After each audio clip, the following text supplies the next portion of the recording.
warahmatullahi wabarakatuh. Halo semuanya, perkenalkan nama Ibu Tiang Graini. Ibu di sini akan mengajar seni budaya menggantikan Ibu Silvi. Oke, lanjut kita masuk ke pembahasan ke pertemuan ke-7. Bab 3 yaitu ruang, waktu, dan tenaga pada gerak tari. Nah, di sini gerak tari merupakan unsur utama dari tari. Gerak di dalam tari bukanlah gerak yang realistis, melainkan gerak yang telah diberi bentuk, ekspresif, dan estetis. Nah, setiap tari memiliki ragam gerak berbeda, tetapi memiliki kesamaan, yaitu gerak membentuk ruang, membutuhkan waktu, dan tenaga dalam melakukan gerak tari.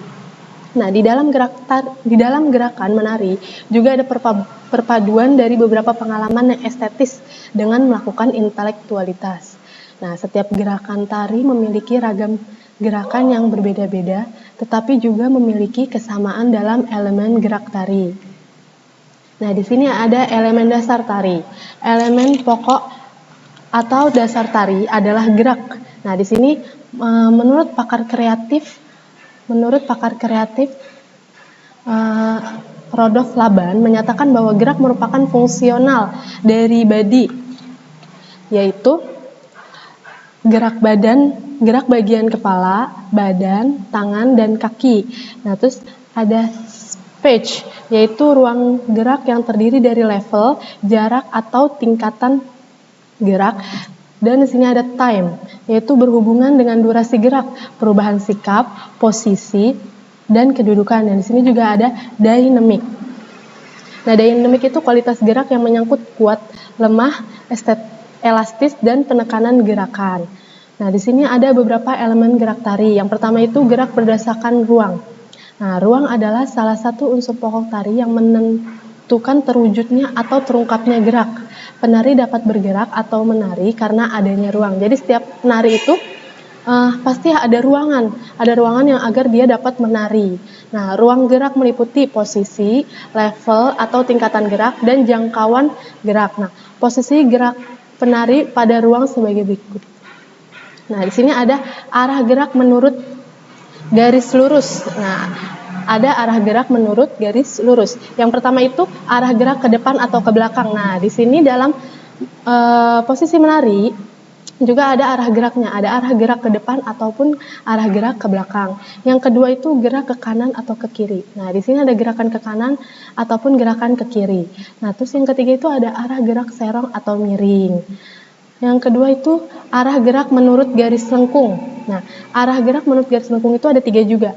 Ada arah gerak melingkar, arah gerak membentuk huruf S, arah gerak membentuk angka 8. Nah, di sini yang ketiga itu posisi penari. Nah, posisi penari itu juga ada 3. Yang pertama itu posisi duduk.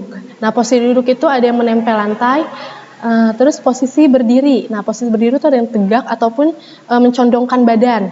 Nah, yang ketiga itu ada posisi melompat. Nah, posisi melompat juga ada yang melompat ke kanan ataupun melompat ke kiri. Nah, di sini yang kedua itu gerak berdasarkan waktu. Nah, gerak berdasarkan waktu. Berdasarkan waktu peragaan, gerak terdiri dari atas 2 faktor, yaitu faktor tempo dan faktor ritme. Nah, dari gerak tari berdasarkan tempo dan ritme dikelompokkan menjadi 3 macam. Nah, di sini ada 3 macam gerakan menurut tempo dan ritme. Yang pertama itu gerak tari dengan tempo dan ritme cepat. Nah, di sini gerak tari dengan tempo dan ritme cepat, yaitu gerak tari ini terdapat dalam tari Saman dari Aceh, terus ada dari tari Jaipong dari Jawa Barat, dan tari Serampang 12 dari Sumatera Utara. Nah, di sini ada yang kedua itu gerak tari dengan tempo dan ritme lambat. Nah, gerak tari dengan tempo dan ritme lambat itu terdapat dalam tari Serimpi dari Jawa Tengah. Nah, yang ketiga itu gerak tari dengan tempo dan ritme cepat dan lambat. Nah, di sini ada gerak tari dengan tempo dan ritme cepat dan lambat terdapat dalam tari Janger dari Bali, tari Gambyong dari Jawa Tengah. Nah, yang ketiga itu gerak berdasarkan tenaga. Nah, gerak berdasarkan tenaga. Tenaga merupakan kekuatan yang akan mengawali, mengendalikan, dan menghentikan gerak. Jadi, kita gerakan itu harus ada tenaga.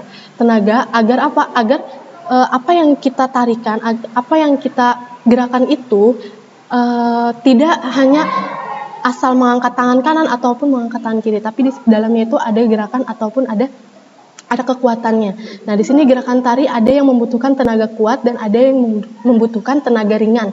Nah, gerakan tari yang membutuhkan tenaga kuat itu dengan tarian yang cepat ataupun upbeat ya, ngebeat gitu. Nah, kalau dengan tenaga ringan biasanya dengan nada ataupun musik yang ringan, yang slow. Nah, itu menggunakan tenaga yang ringan. Nah, gerakan dengan tenaga kuat. Nah, di sini ada gerakan dengan tenaga kuat. Contohnya itu gerakan berlari pada tarik kuda kepang.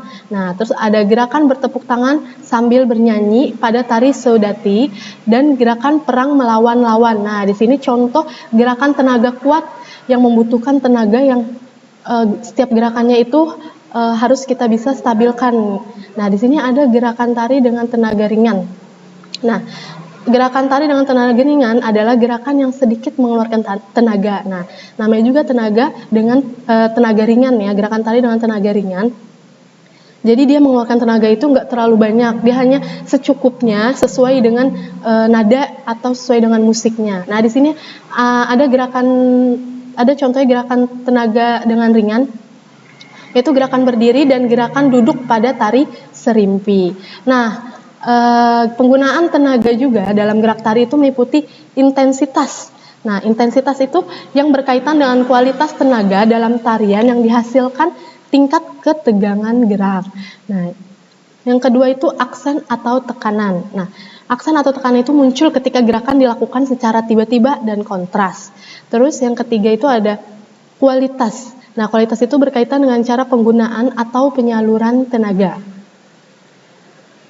Oke, cukup sekian apa yang Ibu sampaikan hari ini. Mudah-mudahan apa yang Ibu sampaikan bisa kalian pahami, bisa kalian mengerti. Wassalamualaikum warahmatullahi wabarakatuh.